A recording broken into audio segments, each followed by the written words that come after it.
Les hommes ont commencé à traverser les océans depuis des milliers d'années, bien avant l'époque historique documentée. Les raisons de ces premières traversées océaniques étaient probablement liées à la recherche de nouvelles terres, de ressources alimentaires, à la curiosité humaine pour l'exploration et à la découverte de nouveaux territoires. Les premiers humains ont été incités à se déplacer vers de nouvelles régions en raison de changements climatiques, de la recherche de meilleures conditions de vie et peut-être aussi de conflits avec d'autres groupes d'humains. Aujourd'hui, les motivations sont différentes. L'appel du large, un documentaire audio réalisé par Lucie Leroux.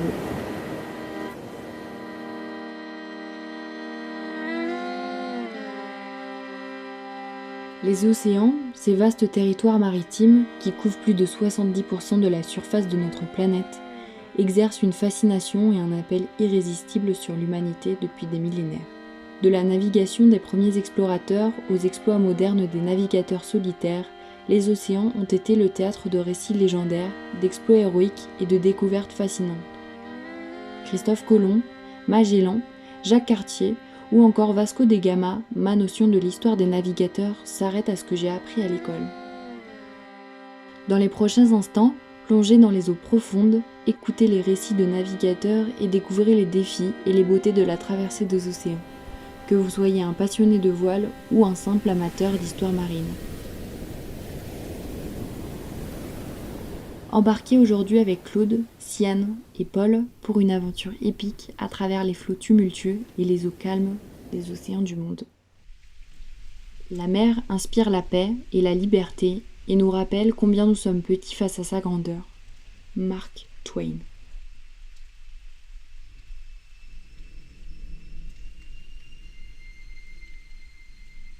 Siane et Paul se lancent dans cette aventure inconnue en 2022 avec courage et détermination. L'appel de l'océan est irrésistible pour eux, mais leur mission va au-delà de l'aventure personnelle, sensibiliser à la beauté et à la fragilité de nos océans. Chaque traversée est une histoire de défi, de découverte et d'engagement pour la protection du milieu marin. Plongeons ensemble dans leurs récits captivants et inspirants et découvrons comment ces jeunes marins deviennent les gardiens de nos mers.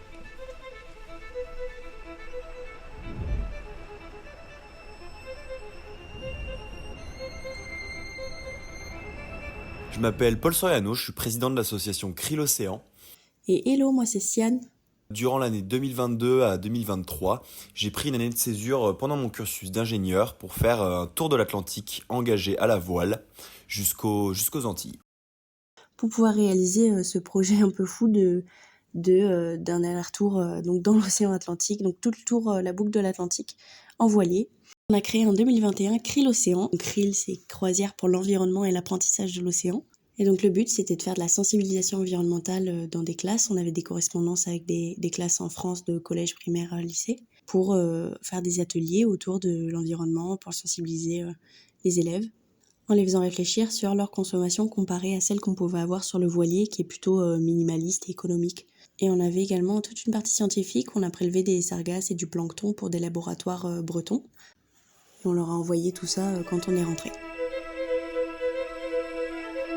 Je me suis pas tellement posé la question de si j'étais jeune ou pas pour faire ça. C'est-à-dire qu'on allait à une régate étudiante avec Mara et Siane. On avait vraiment passé un super bon week-end sur l'eau. On s'est dit qu'on pouvait essayer de reproduire cette expérience. Moi, je pense que j'ai toujours voulu faire des trucs un peu hors normes et un peu me pousser un peu, enfin faire des challenges, quoi, trouver des défis à réaliser. Et je trouve que la Transat, c'était un peu un rêve de longue date, parce que, enfin pour nous tous, je pense, parce qu'on entendait parler dans le milieu de la voile un peu qu'on avait autour de nous. Et c'est un peu l'accomplissement de traverser carrément un océan. On a pris en 24 heures cette décision de prendre une année de césure et de faire que de la voile pendant un an. Moi, je pense que, outre le fait que ça soit vraiment une aventure incroyable et que c'est juste le fait de réaliser ça, les moments vécus sont incroyables, je voulais aussi, je pense, prouver que j'étais capable de le faire.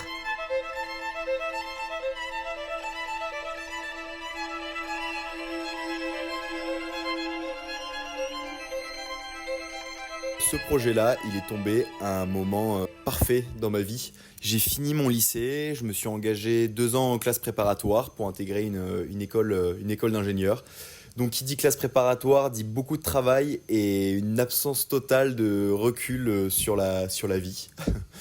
J'arrivais à un point où j'avais 21 ans, du coup, non 22 ans. J'avais besoin de recul, tout est allé trop vite, je savais même pas si je voulais être ingénieur. Je savais pas trop ce que je faisais là, j'avais vraiment besoin de prendre du recul, de voir autre chose.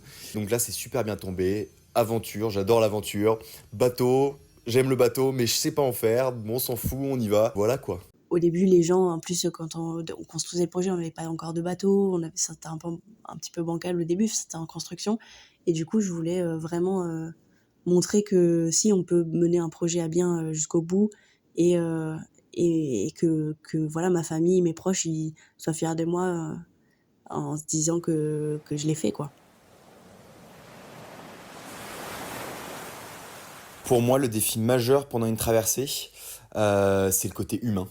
Parce que, la voile, finalement, bon, c'est compliqué, c'est un peu technique, mais on s'y fait, l'avitaillement, on s'y fait, etc. Mais le côté humain, c'est tellement imprévisible et il y a tellement de facteurs extérieurs qui font qu'il peut y avoir vite de l'électricité dans l'air. On est souvent fatigué, c'est pas forcément confortable sur un bateau, on dort pas très bien, c'est stressant. Et donc, c'est très facile d'être un peu à cran. On a vraiment pris le temps de faire un check tous ensemble, donc se mettre autour d'une table et de faire une météo. Nous, ce qu'on appelait une météo, c'est vraiment un moment où chacun, son tour, a un temps de parole pour exprimer tout ce qu'il a sur le cœur, tout ce qu'il pense, des petits soucis qu'il a, même des choses qui peuvent être extérieures à ce qu'on est en train de vivre ensemble, par exemple quelque chose avec sa famille ou quelque chose voilà, qui est des conditions extérieures qui peuvent peut-être influer sur le moral à un moment.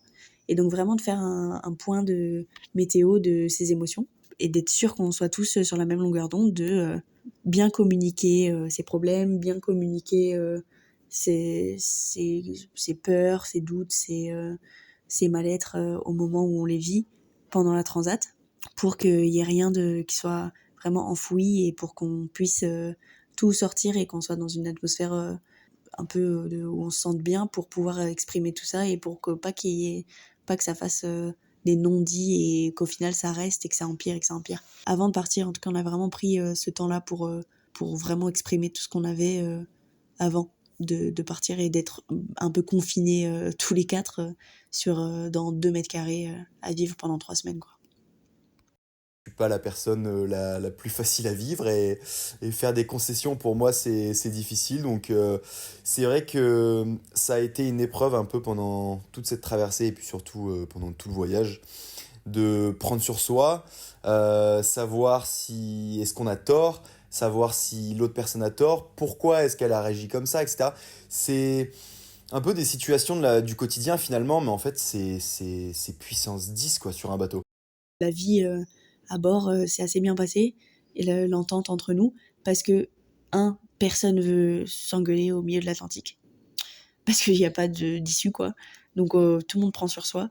Et deux, du coup, voilà, on était préparés à ne pas prendre les choses personnellement et à se dire, à laisser passer les orages quand il y en avait. Donc par exemple, quand quelqu'un était un peu chiffonné pour quelque chose, et ben on le laissait dans son coin et quand il avait fini d'être aigri, genre 1 heure après, et ben là voilà, on pouvait recommuniquer avec lui normal, quoi.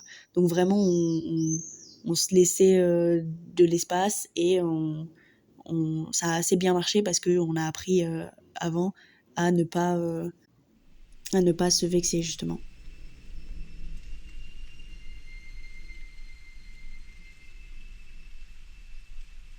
Alors concernant la vie à bord, ouais, le retour a été compliqué sportif parce qu'on a fait beaucoup de près. Mais je vais plutôt m'attarder sur la transatlantique aller parce qu'elle était beaucoup plus agréable et que c'était ma première transatlantique. Donc ça a été un super bon moment. On a mis 21 jours pour traverser. Et 21 jours de coupure totale avec la Terre. À part comme ça, je vois pas comment c'est possible. Donc c'était vraiment magique. Je voulais vraiment me couper et me retrouver avec moi-même et avoir des longs moments de à penser, quoi, être complètement végétatif en regardant la mer. J'avais emporté pas mal de livres, enregistré des podcasts, de la musique. J'avais pris de quoi bricoler, bref, de quoi m'occuper, quoi. Puis finalement, j'ai fait très peu de ces choses-là, parce que la plupart du temps, pendant la journée, en fait, je passais mon temps sur le pont, à regarder la mer, parce que j'en avais besoin. Ça faisait du bien, en fait, de se déconnecter complet et de se retrouver vraiment avec soi-même. Ça m'a permis, en fait, de décoincer un petit peu des nœuds de ma vie, où voilà, tu prends du recul, en fait, sur tout, et ça, c'est vraiment chouette.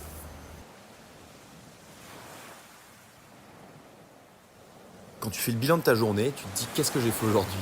Et tu te dis que t'as quand même pas fait grand-chose, et pourtant, j'ai jamais eu l'impression de m'être ennuyé.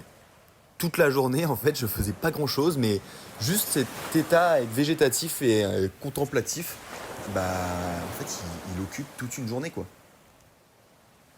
Et la vie à bord, en fait, tout est vécu fois 10, quoi.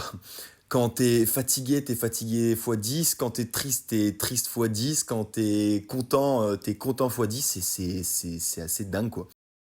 Je me souviens d'un lever de soleil assez fou sur la mer, avec une mer un peu agitée, plein de couleurs, etc.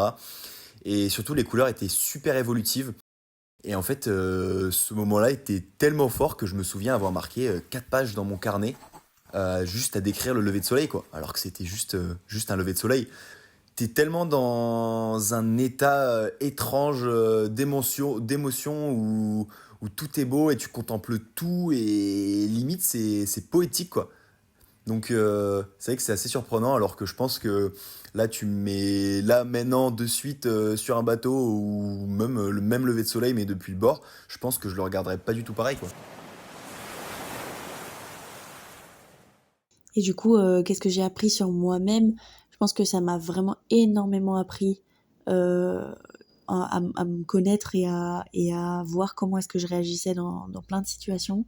Et ça m'a aussi énormément appris que je suis en train d'apprendre et que c'est pas fini, ce sera sûrement jamais fini, mais je veux dire que chaque fois que je vis des nouvelles expériences, et ben en fait à la fin, je me sens totalement différente d'au début parce que ça m'a enrichi énormément.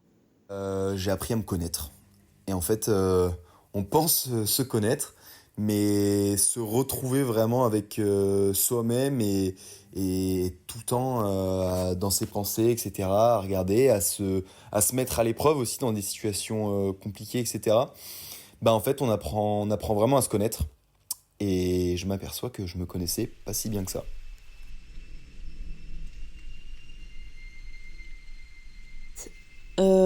Moi, je pense que j'ai pas eu vraiment de peur sur le bateau parce que quand il y a eu les petits problèmes qu'on a eu, j'ai un peu fait confiance à l'équipage et à notre capacité à résoudre les choses. Et donc j'ai pas vraiment éprouvé de peur ou d'incertitude. Enfin, vraiment, je faisais confiance à déjà mon capitaine, donc marin, et vraiment à notre capacité d'analyser et de s'adapter à toutes les situations qu'on allait rencontrer. Donc c'était pas vraiment effrayant. Au fond de moi, je pensais ne pas avoir peur sur le moment, mais c'est vrai qu'avec du recul, bah, j'avais peur quand même.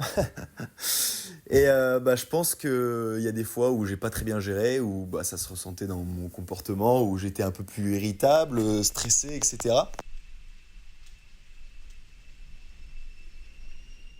Je pense que de réaliser cette traversée, ça m'a montré que c'est possible de réaliser des projets T'en es capable, quoi. qui paraissent un peu fous sur le papier et qui en fait en pratique bah, se font très bien et avec de la bonne volonté et de l'organisation et en fait ça marche tout à fait, donc faut vraiment se lancer. Maintenant, j'ai qu'une seule envie, c'est de repartir. Pas maintenant, dans d'autres circonstances, mais en tout cas, je meurs d'envie de repartir. Qu'est-ce que je dirais à un jeune qui a envie de faire quelque chose de similaire, ou un autre projet? J'ai envie de lui dire fonce. il faut se lancer, faut y aller à fond, ça peut être que bénéfique. Fonce, fonce, fonce, si t'es convaincu, si t'es sûr de toi, si tu sais que c'est possible, et si t'en es convaincu, bah fonce et personne doit te dire que c'est pas possible. Il y aura toujours des gens qui diront non mais c'est con, ne le fais pas, c'est dangereux, mais pourquoi faire? Et en fait, ou parce qu'ils comprennent pas, ou parce qu'ils sont jaloux, ou parce que de multiples raisons, il y a toujours des gens qui cherchent à te freiner. Ça sera que des choses apprises en plus et des compétences et des situations vues et des choses qui pourront être bénéfiques pour plus tard après. Ça peut que apporter du positif et ça peut que apporter des bons souvenirs et de la fierté de soi-même d'être allé au bout de ses rêves et de ses projets. Je pense que moi, ça m'a vraiment influencé sur mon choix après de carrière. Parce que c'est après cette transatlantique-là que j'ai décidé de me spécialiser dans le monde marin et dans la chimie marine et la biologie marine. Donc après, du coup, je me suis spécialisée dans mes études là-dedans. Je pense que c'est parti de là, quoi, mon envie de protéger ce monde-là qu'on connaissait moins avant d'avoir traversé l'océan, évidemment.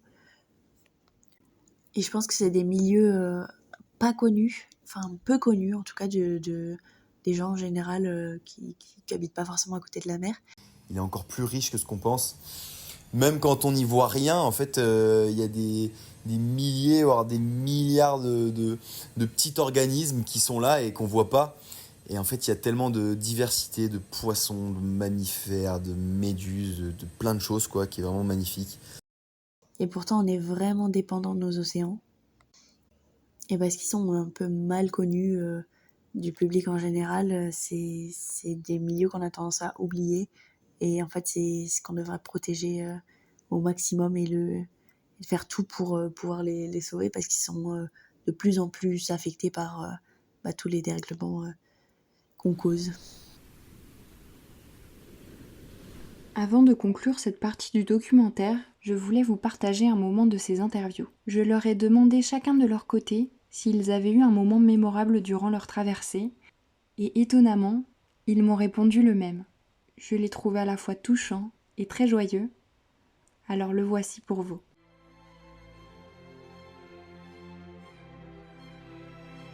Je me souviens d'un moment assez magique pendant la traversée aller. On vivait une journée plutôt normale, je crois, sur le bateau. On vivait notre petite vie, on mangeait, on jouait aux cartes, etc. Et on s'aperçoit d'un grain mais gigantesque qui arrivait droit sur nous, quoi. On était comme des fous et quand ça a commencé à pleuvoir, on est tous sortis. On se fout à poil pour prendre la douche, quoi, parce que l'eau douce sur un bateau, bah c'est rare. Et nous, on attendait ça parce que c'est une douche d'eau douce gratuite, quoi. C'était génial. Et en plus de ça, à ce moment-là, une baleine qui sort, je sais pas, peut-être 500 mètres plus loin, elle était super loin. Un peu folklorique comme moment, puis il y avait du coup des arcs-en-ciel. C'était un moment un peu... on était tous joyeux sur le pont à se doucher, c'était marrant. Grand moment d'euphorie, c'était très marrant.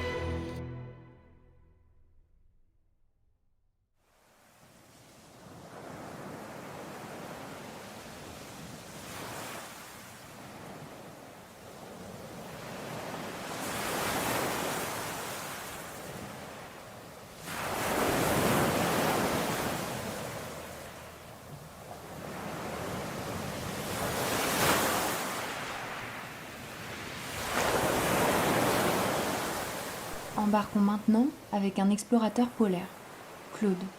Fort de nombreuses traversées, il partage avec nous ses connaissances et ses histoires captivantes de la vie en mer. Passionné par les océans, il nous emmène dans les régions les plus extrêmes de notre planète.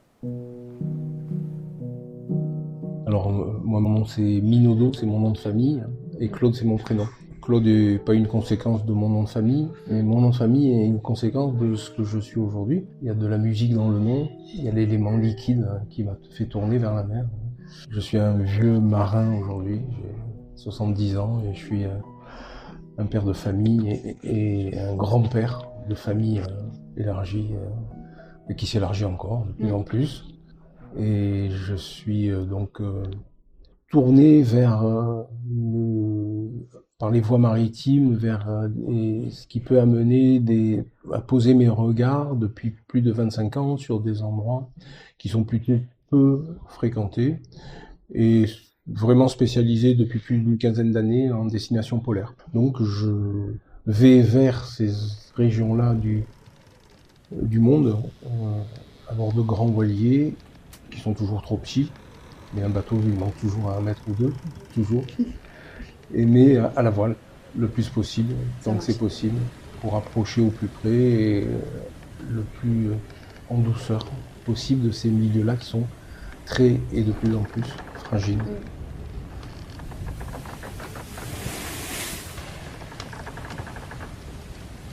J'étais pas destiné à ça parce que je suis méditerranéen pur. Je suis né au bord de la Méditerranée. La Méditerranée, c'était pour moi le berceau de l'humanité, mais aussi le mien, quoi. Donc les eaux chaudes, les mers chaudes, le soleil, pas la glace, j'y pensais pas.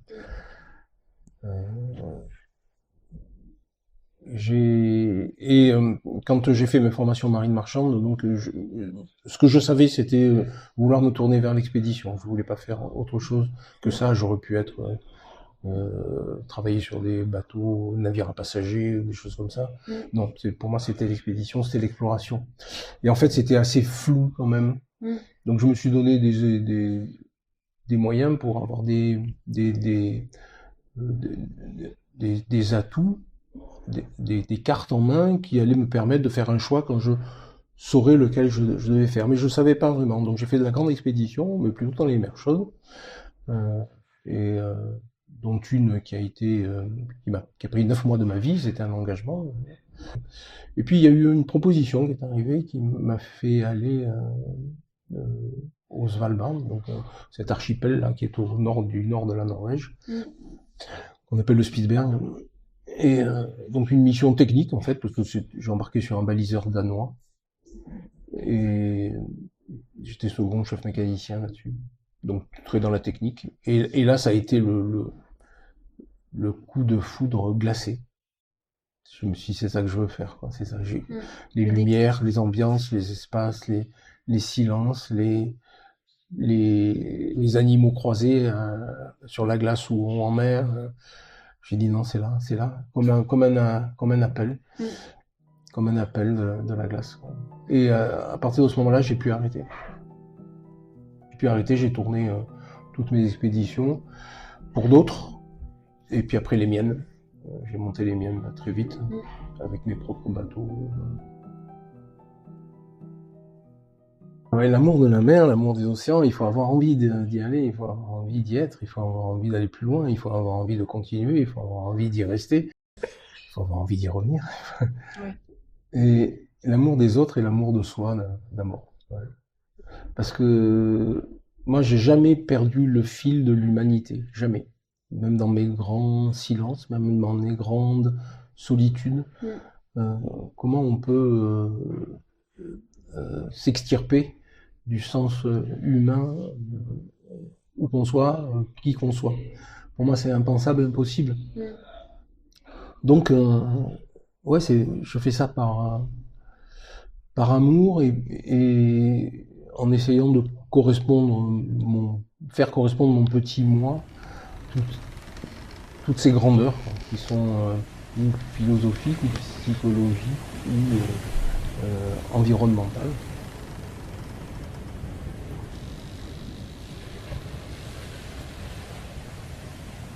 Bon, que ce soit en mer chaude ou en zone polaire, mais encore plus en zone polaire, parce que on n'a pas droit à l'erreur, on n'a pas droit on part en expédition, donc je vous l'ai dit, l'anticipation est importante parce qu'on se projette dans des inconnus, même si on en est à la xème expédition dans ces zones-là.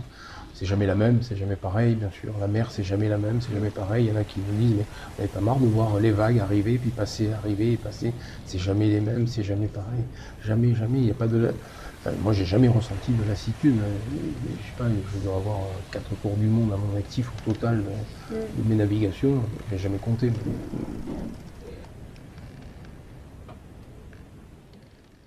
C'est engagé et forcément, on est exposé au dépassement.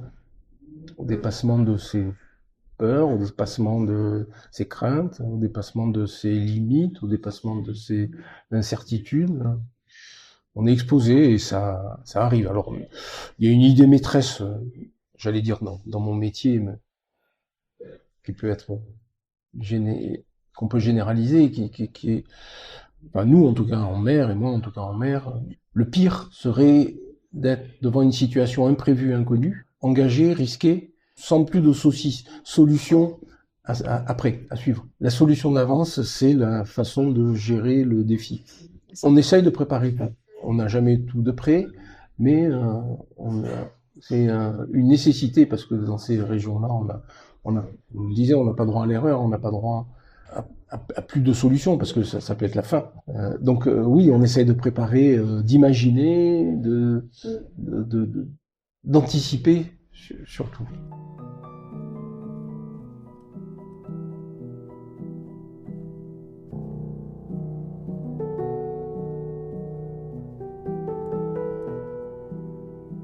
Par rapport à l'inconnu et par rapport au défi dont on parlait juste avant, c'est un moment d'extase, de suspension. Le temps, le présent, les vibrations, tout s'arrête. En 2 mots, donc je vous ai dit que mes navigations polaires et surtout nord m'ont fait me tourner et m'intéresser beaucoup à un animal très particulier qui s'appelle l'ours polaire, qui aujourd'hui est en difficulté parce qu'après avoir été fait 30 ans qu'on étudie l'impact du réchauffement climatique sur ces zones-là et là, notamment l'impact sur le monde animalier. L'ours polaire, c'est compliqué, ça a été compliqué pour lui et ça l'est encore, bien sûr, et encore plus. Ça fait 30 ans qu'on sait que l'ours polaire, enfin 20 ans maintenant que l'ours polaire, il est en modification morphologique, pas forcément en danger d'espèces, mais en véritable modification morphologique, où il a fallu qu'il change à cause du réchauffement trop rapide et qui ne fait que s'accélérer, qu'il change son mode de vie, son mode aujourd'hui de survie. Mais ça reste un animal extraordinaire. Et quand on est dans ces territoires-là, on est sur le territoire de l'ours.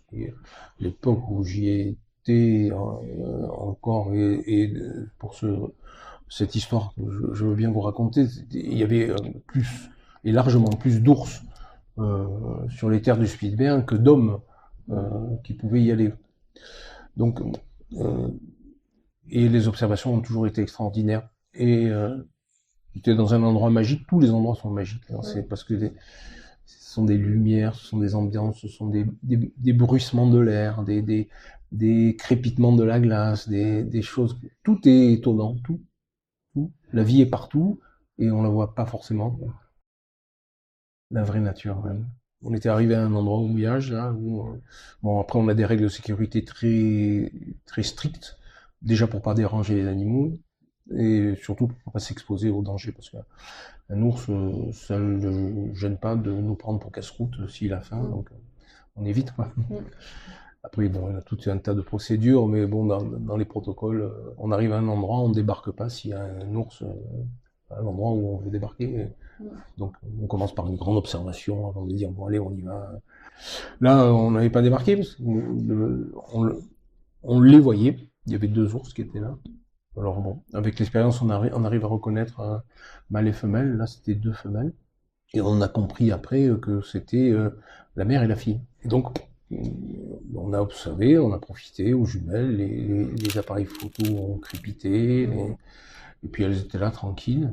Ça a duré une bonne partie de la nuit, parce que la nuit polaire, en été, il fait pas nuit, donc on a les lunettes de soleil à minuit. Et en fait, c'était un moment extraordinaire, parce qu'en fait, c'était le moment de la séparation. L'ours, au féminin, est en capacité de reproduire à partir de 6 ans. Tous les 2 ans, environ 2-3 ans, donc 3 un mâle, et elle peut avoir une portée d'ourson de rarement 1, plutôt 2, parfois 3. L'enfant adulte de l'ours femelle.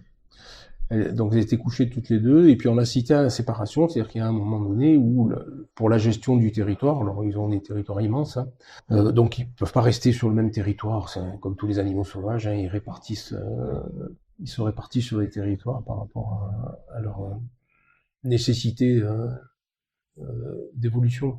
Et donc là c'était le moment de la séparation, donc c'était magique. C'était magique parce qu'il y a eu tout un jeu qui a duré des heures entre la mère et la fille.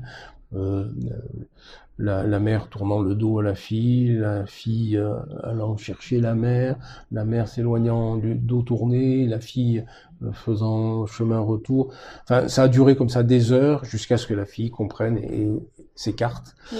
La mère tournant toujours le dos, et une fois que la fille avait tourné, après de très longues minutes, une demi-heure ou 3/4 d'heure, un petit relief sur la côte, là, donc elle ne le voyait plus. Elle s'est retournée vers sa fille et elle s'est couchée avec un air de dire « tu vas me manquer ». Alors c'était un moment un peu impressionnant, ouais, plein d'émotions. Et donc tout le monde est allé se coucher après cette très belle observation. Quand tout le monde dormait, chose que j'avais jamais fait, alors que des ours j'en ai croisé, j'ai subi des charges, des choses comme ça. J'ai jamais rien eu, ni jamais rien fait aux ours. Pour moi, ça a été évident, et c'était un goût profond que j'avais depuis longtemps. Quand on va à terre sur ces terres-là, on est, par la réglementation déjà, et puis par la prudence, on a des protections, on est armé. Et je suis allé à terre sans rien. Et j'ai marché vers l'ours. Bien sûr, elle me surveillait, ça a un flair énorme, elle me voyait en plus. Elle n'a pas bougé. Ça a été un moment magique, parce que l'été, je l'ai pas approché à moins de 40 mètres, je pense. Mais c'était très près, elle était très impressionnante. J'avais vu des ours plus près, mais dans des situations plus rapides, quoi. Là, le temps s'est posé, ça s'est arrêté, la glace crépitait plus, il y avait rien que elle et moi, et nos regards, quoi. C'est-à-dire qu'elle me fixait, je la fixais, je me suis immobilisé, j'ai attendu. Et pas dans la crainte du tout, dans la confiance, quoi. Et dans la joie. Et elle m'a fait l'honneur de me tourner le dos et de partir.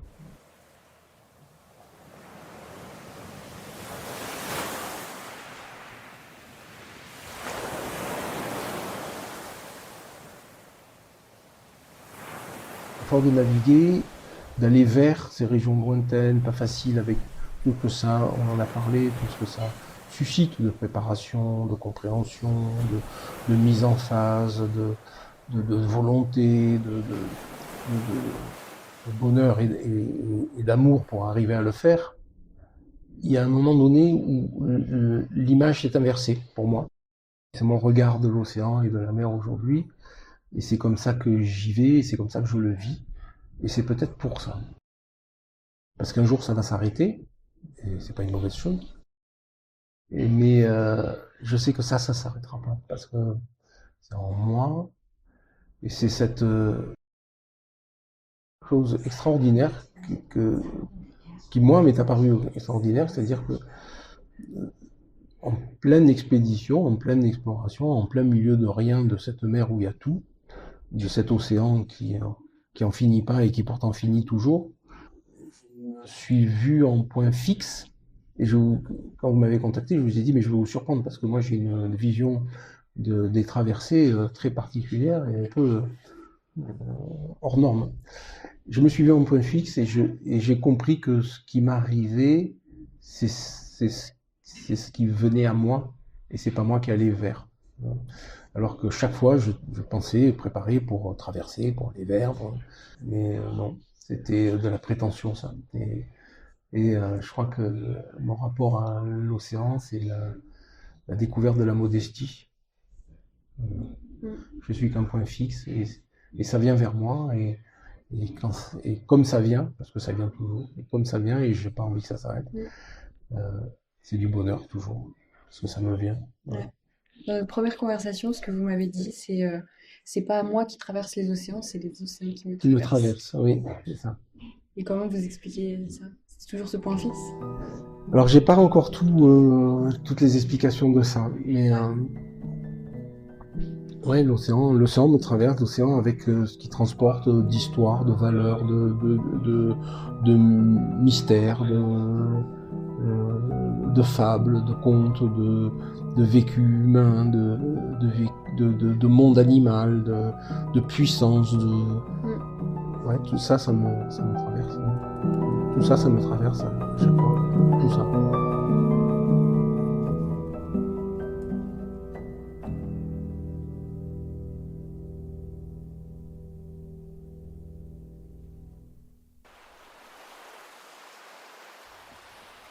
Les océans, vastes et mystérieux, sont des trésors de biodiversité et des régulateurs essentiels de notre climat.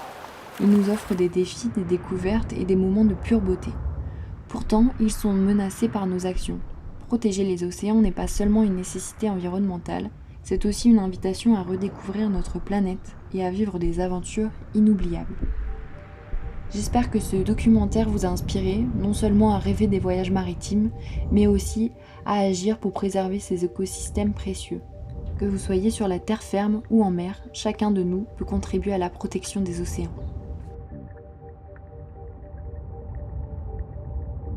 Les océans nous rappellent la véritable mesure de notre existence, leur vaste étendue et leur mystère infini nous invitent à explorer, à rêver et à protéger. Jacques-Yves Cousteau. Alors que notre périple à travers les océans touche à sa fin, prenons un moment pour revenir sur Terre, emportant avec nous les souvenirs des horizons infinis et des vagues en mouvement. La traversée des océans, bien plus qu'une simple aventure, c'est une exploration de soi-même, une communion avec la nature et un rappel de notre interconnexion avec le monde qui nous entoure.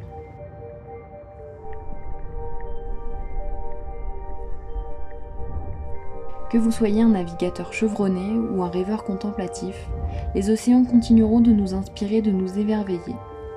Puissions-nous, en reprenant pied sur la terre ferme, porter avec nous un nouvel amour et un respect renouvelé pour ces vastes étendues d'eau qui façonnent notre monde et notre destinée. Merci d'avoir navigué avec nous à travers les eaux tumultueuses et paisibles des océans. Que cette expérience vous incite à continuer d'explorer, de découvrir et de protéger les trésors de notre planète bleue.